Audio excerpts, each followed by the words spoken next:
নমস্কার, আমি হুগলি লোকসভার বিজেপি প্রার্থী শ্রীমতী লকেট চট্টোপাধ্যায়। আগামী 20 মে আমাদের হুগলি লোকসভার ভোট, এবং আপনারাই বিচার করবেন যে আপনারা ভোট কাকে দেবেন।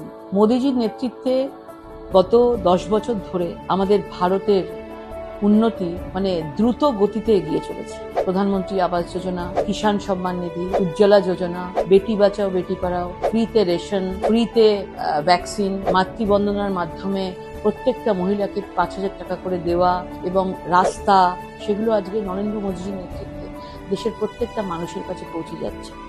মানুষ দেখছে আধুনিক ভারতের আধুনিক রেল, বন্দে ভারত এক্সপ্রেস, মানুষ দেখছে মেট্রো, মানুষ দেখছে বিভিন্ন স্টেশনের আধুনিকীকরণ, মানুষ দেখছে অমৃত স্টেশনের মাধ্যমে রেলের এত উন্নতি হয়েছে।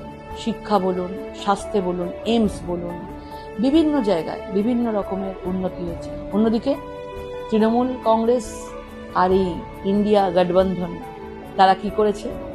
তারা করেছে তোলাবাজি, তারা করেছে সিন্ডিকেটবাজি, পুরো দুর্নীতি এখনো পর্যন্ত মানুষকে উপহার দিয়ে যাচ্ছে। কারুর বাড়িতে পাওয়া যাচ্ছে 50 কোটি, তো কারুর নেতার বাড়িতে পাওয়া যাচ্ছে 300 কোটি, কারুর বাড়ি থেকে সোনা পাওয়া যাচ্ছে। এগুলো কাদের? আর যার আসল ট্যালেন্ট আছে, আজকে তারা রাস্তায় বসে দিনের পর দিন, বছরের পর বছর বসে রাস্তায় চোখের জল ফেলছে, উপরের বৃষ্টি, রোদ, সবকিছুর মধ্যে বসে আছে। এই সিঙ্গুরে আজকে কি করেছে?